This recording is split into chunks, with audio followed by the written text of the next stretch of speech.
نحمدہ ونصلی علی رسول الکریم اما بعد۔ گزشتہ درس اور سبق ہمارا مناسخہ کے بارے میں تھا، اور مناسخہ کی پہلی قسم اور اس کا طریقہ کار بیان ہوا تھا۔ آج کے سبق میں مناسخہ کی باقی 3 قسمیں ہیں، ان کا حل بیان کیا جائے گا۔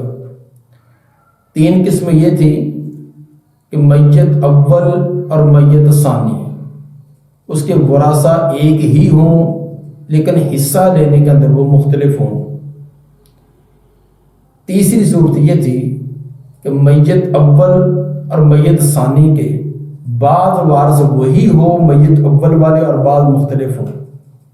چوتھی صورت یہ تھی کہ میت اول کے اور میت ثانی کے تمام ورثہ مختلف ہو جائے۔ ان تینوں صورتوں کا حل یہ تھا کہ پہلے میت اول کا مسئلہ بنایا جائے، جیسے پہلے مسئلے ہم بناتے رہے ہیں۔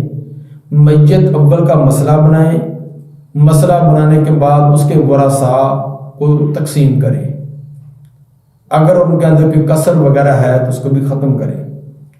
اس کے بعد میت ثانی کا الگ مسئلہ بنائیں، میت ثانی کا مسئلہ بنا کر اس کے ورثاء کے بھی حصے ان کو دے دیں۔ یہ اتنا طریقہ تو سابقہ ہی ہے۔ اب یہاں سے آگے مناسخے کی صورت چلے گی۔ اب میت ثانی، اس کا جو اصل مسئلہ ہے، اس کے درمیان اور میت ثانی کو جو میت اول کی طرف سے سہام ملے ہیں ان کے درمیان نسبت دیکھنی ہے۔ میت ثانی کا مسئلہ جو الگ سے بنا لیا تھا، میت ثانی کا مسئلہ اور اسی میت ثانی کو جو میت اول کی طرف سے حصہ ملا تھا جس کا نام سہام ہے، ان دونوں کے درمیان نسبت دیکھنی ہے۔ ان کے درمیان نسبت ہوگی 3 قسم کی، یا تو ان کے اندر استقامت پائی جائے گی، یا توافق ہوگا، یا تباین ہوگا۔ استقامت کا مطلب یہ ہے کہ میت ثانی کا مسئلہ اور میت ثانی کا جو سہام ہے جو اس کو میت اول سے ملے، یہ برابر برابر ہیں، یہ آپس کے اندر برابر ہیں، ان کے اندر کوئی کمی بیشی نہیں ہے۔ تو ایسی صورت میں کسی اور ضرب کی ضرورت نہیں ہے، بس وہ جو پیچھے میت اول سے اس کو ملے ہیں وہی آگے میت ثانی کے ورثاء میں تقسیم کر دیں۔ اس کی مثال، مثلا کوئی آدمی فوت ہوا اور ورثاء میں سے بیوی، بیٹی اور بھائی چھوڑ گیا۔ بیوی، بیٹی اور بھائی، اور وراثت کی تقسیم سے پہلے بیٹی بھی فوت ہو گئی ہے، اور بیٹی اپنے ورثاء میں سے خامد اور اپنی بیٹی اور چچا چھوڑ گئی ہے۔ تو اب میت اول اور میت ثانی، ان کے ورثاء کچھ سابقہ ہیں، کچھ الگ ہیں، تو مناسخہ کے اصول اور قاعدہ نمبر 2 کے مطابق اس کا حل ہوگا۔ پہلے ہم نے میت اول کا مسئلہ بنایا، تو میت اول کے ورثاء میں بیوی، بیٹی اور بھائی تھا۔ بیوی کو 1/8 ملنا ہے کیونکہ بیٹی موجود ہے، بیٹی کی اولاد کی موجودگی میں بیوی کو 1/8 ملتا ہے۔ بیٹی ایک ہے، اس کو نصف 1/2 ملے گا، اور بھائی نے اسبہ بننا ہے۔ مسئلہ اوپر 8 بن گیا، 8 میں سے ایک بیوی کو 8واں حصہ ملا، اور 8 کا نصف 4 وہ بیٹی کو مل گیا، 4 اور 1 5، باقی 3 بچا ہوا بطور اسبہ بھائی کو مل گیا۔ یہ تو میت اول کا مسئلہ حل ہو گیا۔ گویا کہ بیوی کو 1، بیٹی کو 4 اور بھائی کو 3 حصے ملے۔ اب جو بیٹی ہے یہ بھی فوت ہو چکی ہے، اور اس بیٹی کے ورثاء میں سے اس کا خامد ہے، اس کی ایک بیٹی ہے اور اس کا چچا ہے۔ ہم اس کا بھی مسئلہ الگ سے بنا لیتے ہیں۔ تو میت ثانی کا جب مسئلہ بنایا تو بیوی کو اس میں خامد ہے، خامد کو 1/4 ملنا ہے کیونکہ بیٹی موجود ہے، اولاد کی موجودگی میں خامد کو 1/4 حصہ ملتا ہے۔ ایک بیٹی ہے، بیٹی کو 1/2 نصف مل جائے گا، اور چچا جو یہ اسبہ ہے، تو مسئلہ جو ہے 4 پر بنے گا۔ 4 میں سے 1 خاوند کو ملا، اور 4 کا ہاف نصف 2 وہ بیٹی کو مل گیا، باقی 1 بچا ہوا چچا لے گیا۔ گویا کہ 4 پر مسئلہ بنا، 4 میں سے 1 خاوند کو، 2 بیٹی کو، اور 1 بچا ہوا چچا کو۔ اب ہم دیکھتے ہیں کہ میت ثانی جو بیٹی ہے، اس میت ثانی کا مسئلہ کیا ہے۔ میت ثانی کا اوپر مسئلہ بنا ہوا ہے 4، اور اس میت ثانی کو جو پہلی میت سے حصہ ملا ہے وہ بھی 4 ہی ہے۔ جیسے پہلے میت بنائی تھی اس میت کی جس کی بیوی، بیٹی اور بھائی وارث تھے، تو اس کا 8 مسئلہ تھا، بیوی کو 1، بیٹی کو 4 اور بھائی کو 3 ملا تھا۔ تو کیونکہ میت اول کی طرف سے بیٹی کو 4 ملا ہے، تو بیٹی کا سہام اور حصہ بھی 4 ہے، اور اس کا جو آگے مسئلہ بنایا وہ بھی 4 ہے۔ تو گویا کہ ان کا استقامت پائے گی کہ جتنا مسئلہ ہے اتنا ہی سہام ہے، تو یہی اس کا 4 اٹھا کر آگے اس کے ورثاء میں تقسیم کر دیا۔ تو اس کو 4 آیا تھا، وہ 4 آگے اس میں 1 حصہ خاوند کا، 2 حصے بیٹی کے، اور 1 چچا کا تقسیم ہو گیا۔ اس میں کسی اور ضرب کی ضرورت نہیں رہی۔ یہ تھا کہ اگر میت ثانی کا مسئلہ اور اس کے جو سہام اس کو میت اول کے مسئلہ سے ملے ہیں، ان کے درمیان نسبت استقامت کی ہو۔ اگر استقامت کی نسبت نہ ہو تو پھر 2 ہی ہیں، یا ان کے اندر توافق ہوگا یا تباین ہوگا۔ اگر نسبت توافق کی ہے، یعنی میت ثانی کا مسئلہ اور میت ثانی کے سہام جو اس کو میت اول سے ملے ہیں، ان کا نسبت توافق کی ہے تو دونوں کا وفق نکال کر اوپر لکھ لینا ہے۔ اصل مسئلے میت ثانی کا سے مسئلے کا بھی وفق ایک چھوٹے عدد میں، چھوٹے حصے میں اوپر لکھ لینا ہے، اور جو میت ثانی کو میت اول کی طرف سے ملا ہے سہام، اس کا بھی وفق نکال کر اس کے اوپر چھوٹا سا ننھا سا لکھیں گے۔ اس کے بعد میت ثانی کے مسئلے کے وفق کو اور میت اول کا جو اوپر اصل مسئلہ ہے، ان دونوں کو آپس میں ضرب دے دیں گے۔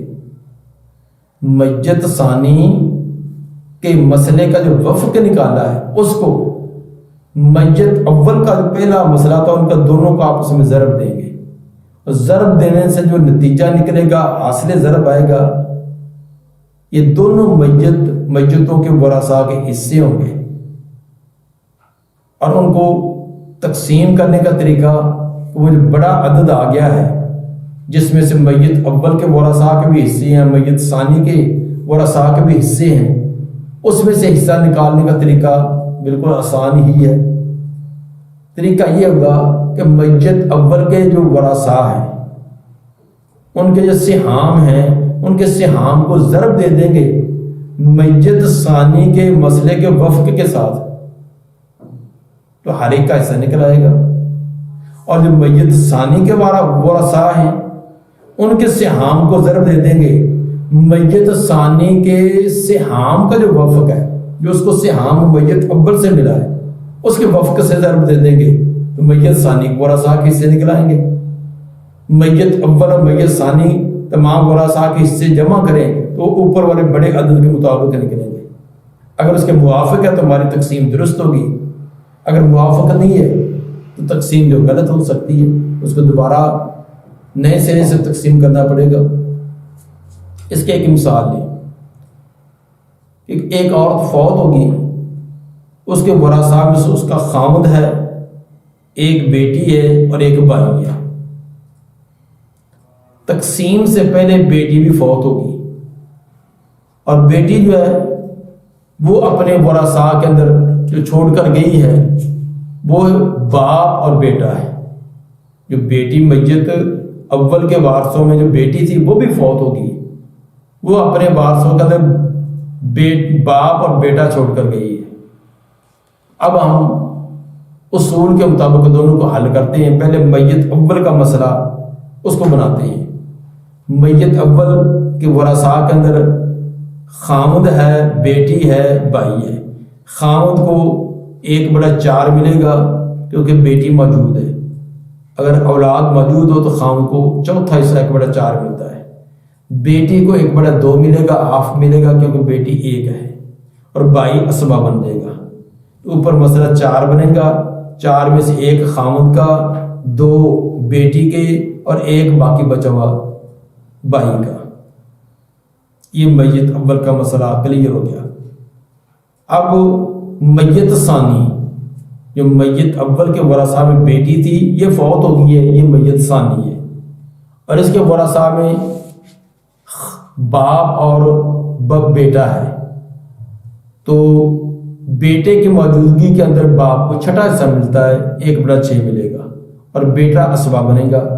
اوپر مسئلہ 6 بنا، 6 میں سے چھٹا حصہ 1 باپ کا ہوگا، باقی 5 وہ بیٹے کے ہوں گے۔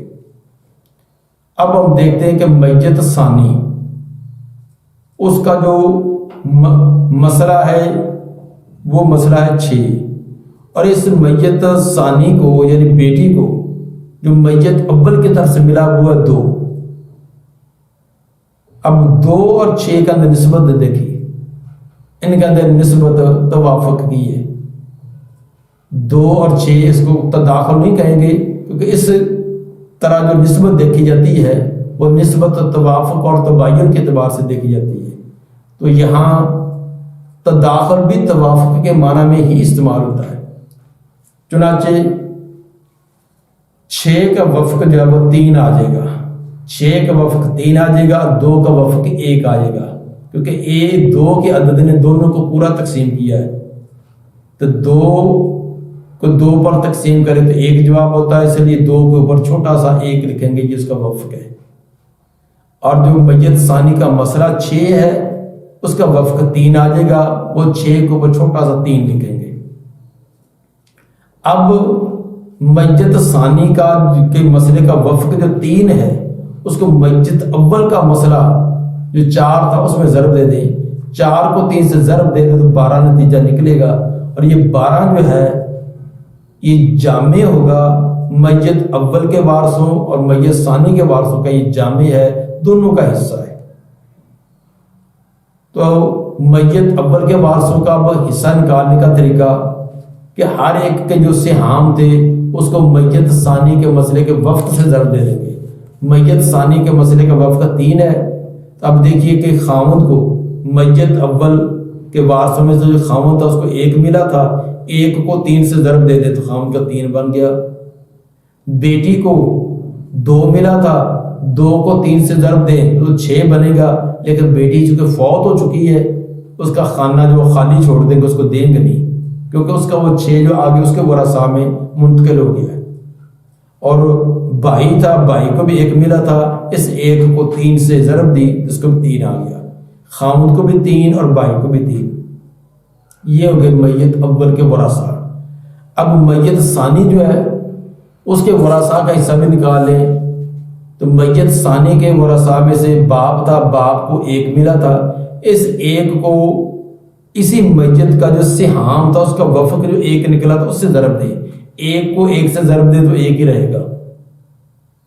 اور اسی طرح بیٹے کا 5 تھا، 5 کو 1 سے ضرب دیں گے تو پھر بھی 5 ہی رہے گا۔ اب ان کو ہم جمع کر لیں گے تو یہ تمام کا تمام وہ 12 جو ہمارا عدد تھا اس کے مطابق ہو جائے گا۔ مثلا خامد کو کتنا ملا؟ 3 خامد کے اور 3 بھائی کے، 6 اور 1 باپ کا 7 اور 5 بیٹے کے 12، اوپر مسئلہ بھی 12، تو میت اول اور میت ثانی کے ورثاء کے حصوں کو جمع کیا وہ بھی 12 سے ہوا ہے۔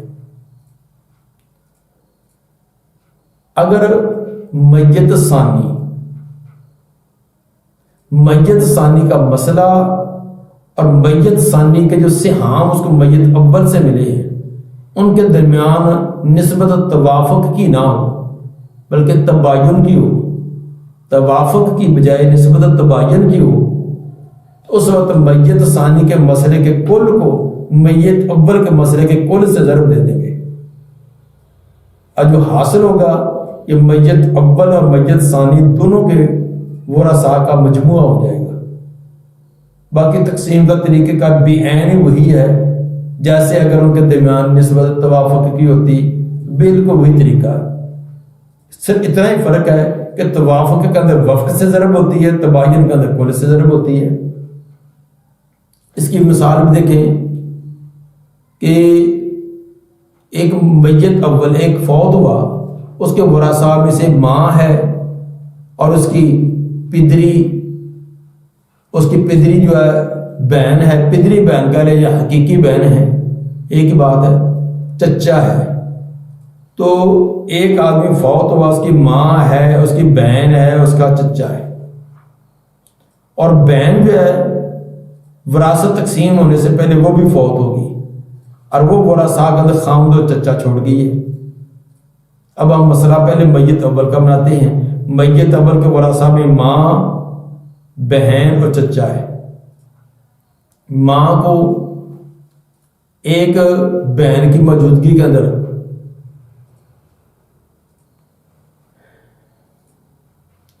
ایک یا ایک سے زیادہ بہن بھائی تو پھر ماں کو چھٹا ملتا ہے، تو یہاں ہم پدری بہنیں جو ہیں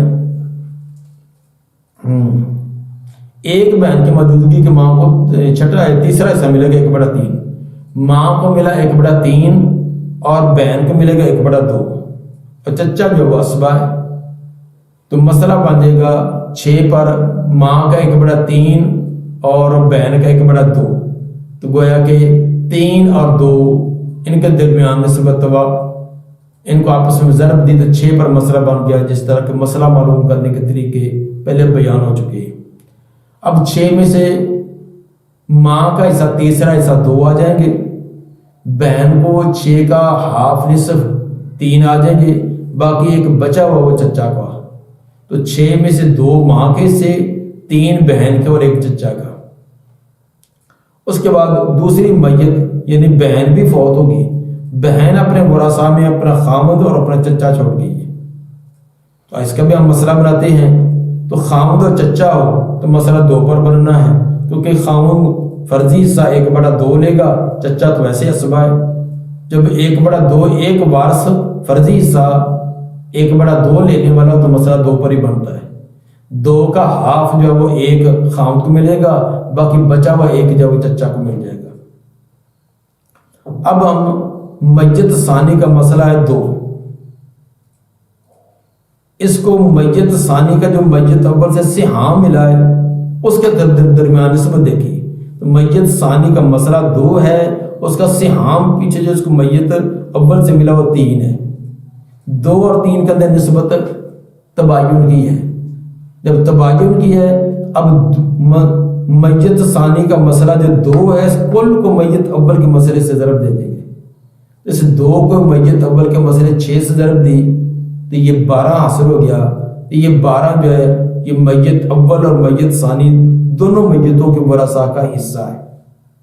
اس کا حصہ بھی اسی طرح نکالیں گے کہ میت اول کے ورثاء کو جو سہام ملے تھے ان کو میت ثانی کے مسئلے کے ساتھ ضرب دے دیں گے۔ میت ثانی کا مسئلہ 2 ہے، تو مثلا ماں کو 2 ملا تھا تو 2 کو 2 سے ضرب دی 4 آ گیا، چچا کو 1 ملا تھا، 1 کو 2 سے ضرب دی تو 2 آ گیا۔ اب آئے میت ثانی کی طرف۔ میت ثانی خامد کو 1 ملا ہے، اور خامد کے 1 کو میت ثانی کا جو سہام ہے جو اس کو میت اول سے ملا اس میں ضرب دے، اور اس کا سہام 3 تھا، 3 کو 1 سے ضرب دے تو 3 ہی آئے گا۔ چچا کا بھی سہم 1 ہے، 1 کو 3 سے ضرب دی تو چچا کے لیے بھی 3۔ اب ہم جمع کرتے ہیں کہ میت اول کے جو مسئلہ میں ماں تھی اس کے لیے اس کو 4 ملے ہیں، اور چچا جو اس کو 2 ملے، 4 اور 2 6 ہو گئے، اور ادھر خامد کو 3 ملے ہیں، 6 اور 3 9، اور چچا کو بھی 3 ملے ہیں، 9 اور 3 12 اصل مسئلہ تھا، تو تمام ورثاء کی تقسیم ہوگی۔ تو یہ تھا مناسخے کا قاعدہ نمبر 2۔ اگر اس کا فائدہ یہ ہوتا ہے کہ بجائے اس کے کہ 2 بار 3 بار الگ الگ تھوڑا تھوڑا کاٹ کر تو ان کو دیا پھر وہ ان کو دیا، تو کئی تقسیمیں کرنے کے بجائے کاغذی طور پر تو ہم یہ 2 مسئلے بنائیں گے، لیکن جو میت کا مال ہے اس کی ایک ہی تقسیم کر دیں گے۔ کاغذوں میں تو ہم 2 ہی مسئلے بنائیں گے، میت اول کا، میت ثانی کا، لیکن ان کی آپس کے اندر ریاضی کے حساب سے ہم نے پھر ایسا اس کا اصول لگایا کہ اس کا نتیجے پر ہم پہنچ گئے کہ ہر میت کو اتنا اتنا ملنا ہے، تو اس کی چھوڑی جائیداد کے اتنے حصے کر کے، مثلا جیسے اس مسئلے کے اندر 12 حصے بنا لیں گے اس کی زمین کے، تو 12 میں سے 4 جو ماں کو دے دیں گے، 2 چچا کو دے دیں گے، 3 خاوند کو، 3 میت ثانی کے چچا کو دے دیں گے۔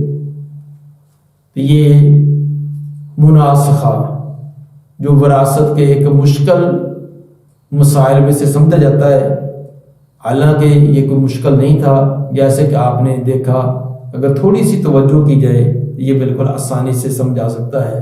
اللہ تعالیٰ میں عمل کی توفیق عطا فرمائے۔ سبحان ربک رب العزت عما یصفون والسلام علی المرسلین والحمد للہ رب العالمین۔